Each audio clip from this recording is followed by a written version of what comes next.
Welcome back, Earthlings, to my YouTube channel. Today, I want to circle back to the topic of polarity. You cannot address the alchemical process without discussing polarity. So you will likely hear me bring this point up probably often. When we discuss polarity, we are talking about something that is seemingly contradictory, but is actually different parts or a varying degree of some larger truth or greater whole. It is a mystical way to point to a higher reality, a broader perspective. Understanding paradoxes allows us to comprehend the fullness of life, the bigger picture.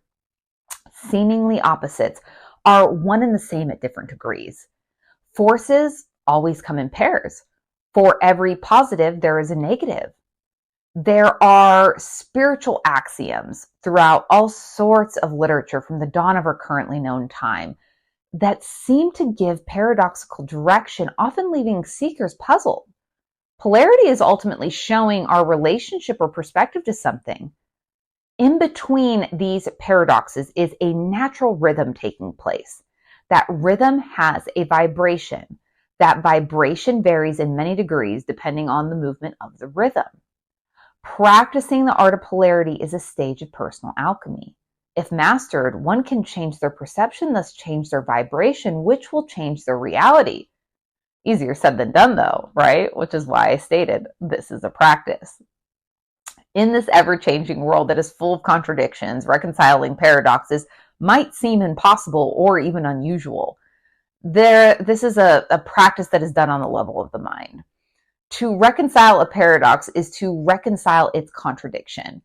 It is the center point where neither side exists and both sides exist. In this dimension, the land of duality, as I like to call it, paradoxes exist so they can be reconciled. But why would we even care to do this? Well, the universe itself and all of its creation are not separate entities. There's an interconnectedness of all things. This challenges the dualistic perception often viewed in this dimension. When working on reconciling paradoxes, one can better view the oneness or interconnectedness of all things. There is a lot of modern knowledge and science demonstrating the power of the mind, right? Our understanding of the world is inherently subjective depending on our perception and our experiences. What is true or reality to us may not be true or reality to another.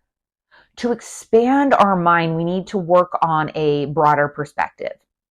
Reconciling paradoxes will help broaden our minds, soften our hearts, and increase our vibratory nature.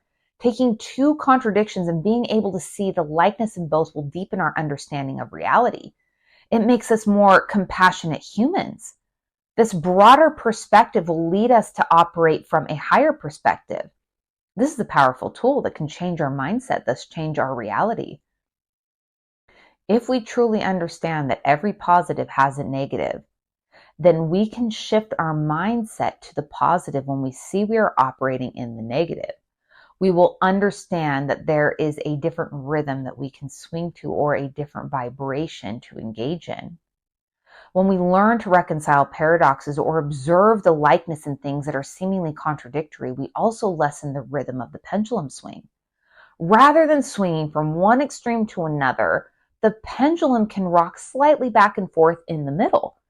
There is less rhythm to compensate for a larger swing, meaning less high highs and low lows. Okay, all of that was pretty heavy. I'm going to give some neutral examples, and then I'm going to break down some more tangible examples. So here are some paradoxical examples. Light versus dark. Light is just the absence of dark, and dark is the absence of light. Where does light begin and dark end? Well, that's going to be hard to tell and would depend on the person, right? Light and dark are really the same thing, operating at different degrees. One cannot exist without the other, as they are one and the same, also different, right? What about love versus hate? Love and hate are the same emotion vibrating differently, thus operating at varying degrees. Hate vibrates at a slower rate and love at a higher rate. That is why one feels lighter in love and denser in hate. Have you ever heard of the saying, there's a thin line between love and hate? It's a thin line because it's the same emotion. The rhythm of the pendulum can swing higher here for some people. Have you ever noticed how many people there are who seem to have once loved somebody that they now hate? It's a lot, right? Sometimes the more intense the love was is often how intense the hate can be when things dissipate. That would be a larger swing of the pendulum. Okay, so let's think of another one. Another paradoxical example would be hot versus cold. Hot and cold are just a temperature. Hot vibrates faster than cold. It would be really hard for you to determine where hot begins and cold ends. It would depend on our subjective reality, which would vary depending on the person. Okay, so usually our brains try to find examples where this can be proven wrong. There may be some polarities that seem inconceivable as being one and the same at first. Instead of trying to see which ones you don't understand, focus on the ones you do understand first. Think about them, but also practice them. Let's put these into some real life examples. Now, when dealing with polarities in culture, we are often talking controversy. Remember, we are trying to create a bridge between two seemingly contradictory things. Watch yourself somatically to just notice if some of these topics create feelings or judgments within yourself, okay? So let's do a real life example and examine the polarity in our political parties. We have the Republicans and the Democrats. Republicans are associated with the right, and Democrats are associated with the left. They are both political parties moving along the spectrum. These perceived opposites, Republicans and Democrats, are identical in nature, but at different degrees. They are two seemingly opposing political parties, but one could make the argument that it is just one political party operating at different degrees, one right and one left. Let's go over some more specific examples. And we all know that there are personal, individual exceptions. We are talking about the political parties as a whole. Don't focus on all of the individual people that are a part of each party. We are talking about the political parties themselves as a whole. So both Republican and Democrat parties support war. They often disagree on which ones to support, but they both support war as a political party. They both have justified reasons for why they favor certain wars. Both sides often speak loudly about body autonomy. One side uses abortion as a platform for body sovereignty. The other side uses body sovereignty to speak out against having certain medicines be mandatory as a platform for body sovereignty. Both sides are trying to support pathways they think are going to be best for society and their families. They might have different details on what society should do for that to happen, but they are ultimately after the same goal of safety and security. For example, one side might view a more safe and secure society if there were strict restrictions on guns, maybe even the banning of certain guns or of all guns. This side sees gun violence and all of the shootings as something that could be drastically minimized should there be restrictions or a ban on firearms. The pro-gun side would view a safer and more secure society by being able to defend themselves, holding the perspective that the root cause to all gun violence is a symptom of a deeper issue, the deeper issue being a sick society. If the violence comes from a sick society, then being able to own guns is a primary method of defense that makes this side feel safer and more secure. Both sides have data and stats that help them argue their points. Both sides are ultimately after the same thing. They just have different opinions on what needs to happen to achieve the goal that they are ultimately both striving for. Both sides usually view themselves as the more righteous ones and the other side as less righteous or even evil. Both sides often even make the argument that they are on the lesser of two evil side. I've heard the lesser of two evil argument stated many times by each side. Both sides are seeing reality from their personal perspective. This subjective reality is based off of many things: cultural, social, residing location, spiritual or religious background, personal and moral code. And don't forget about what type of content each side is choosing to consume.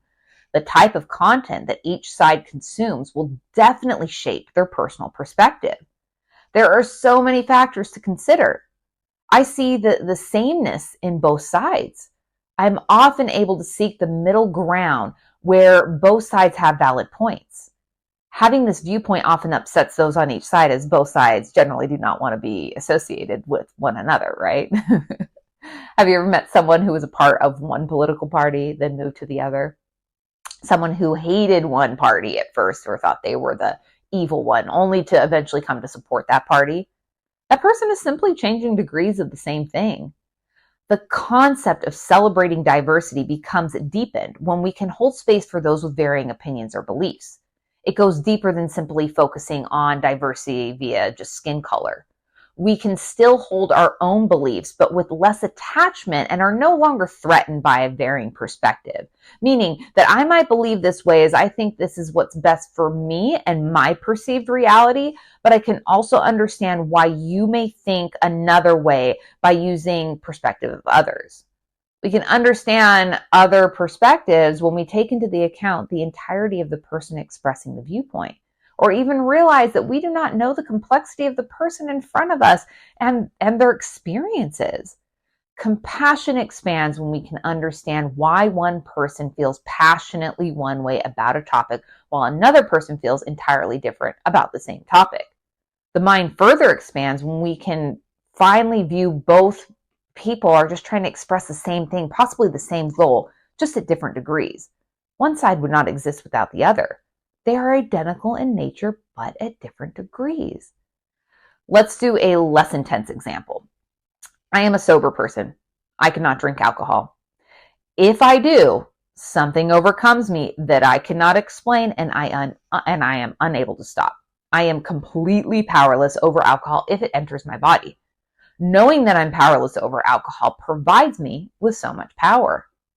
What kept me in a weak, powerless position is when I did not know that I should not drink alcohol, or I could not accept this fact. I thought that admitting to being powerless would result in my succumbance to the very thing I was trying to fight. But it did the opposite. Admitting powerlessness provided me with power. There was a lot of power that opened up to me when I fully realized I was powerless should alcohol enter my body, right? This was an act of surrender on my part that sparked action. So was I taking action, or was I surrendering? Again, kind of two polarities. But isn't the act of surrendering also an action? What about action itself? Taking no action is also an action. Who knows what silence sounds like? Most would think of silence as the absence of sound, but silence has a sound of its own. How can something that has the absence of sound still have a sound? Because silence and noise are both sounds operating at different degrees, but are ultimately two parts of the same whole. One would not exist without the other. And silence can have different degrees of sound. You can have silence in your home, or you can be in the middle of Antarctica, observing the intense level of silence there. Those who I know who have been to Antarctica say it's the loudest silence they have ever heard. Can you practice seeing the commonality amongst two things that are seemingly opposite? This is a practice that is done on the level of the mind. The more you are able to find evidence of the commonality, sameness, or oneness, the more you will be able to see it in all things. Extremes meet all truths, but are half-truths. So one extreme of the spectrum is a half-truth. The other side of the spectrum is a half-truth. If all paradoxes can be reconciled, then we are always looking for that middle point where both things can exist, yinning and yawning one another. So how do we put this into real life practice? One thing we can do is embrace nuances. In other words, we can recognize that life is rarely black and white. Most situations involve shades of gray. Instead of seeing things or situations as purely right or wrong, consider all of the nuances and complexities involved. Can you almost play devil's advocate with yourself? Another thing we can do is explore synthesis. Synthesis refers to the act of combining ideas. Rather than choosing one extreme over another, we can practice exploring how elements from both sides can coexist. When we synthesize ideas, we can combine aspects of each side into a unified whole rather than standing only on one side, unable to see the other side. Navigating our own personal beliefs also helps us put this into practice. We all hold beliefs shaped by our upbringing, culture, and experiences. When we understand what beliefs we have and take the time to explore them, it helps us understand that others have equally valid reasons for their beliefs. Polarities yin and yang one another. The yin and yang symbol itself represents the balance between two seemingly opposite forces is absolutely complementary to one another. We can use the yin and yang symbol as a physical reminder as we go through our daily lives that there is an interdependence of opposites. I often intentionally seek out different perspectives to understand so I can bridge opposites. These are just a couple of ways to practice reconciling paradoxes. Putting this into practice has not only expanded my mind and my perspective, but practicing this has also offered much healing and a more balance with how the universe operates. I'm in more flow with less opposition when I do this. Remember, this is a practice and we get better as we practice. So I encourage you all to put this into practice for your own benefit to see if you can live in more harmony with the world around you, getting less sucked into the polarization. If this channel resonates, hit the subscribe button and turn on the notification bell. Until next time, to thine own self be true.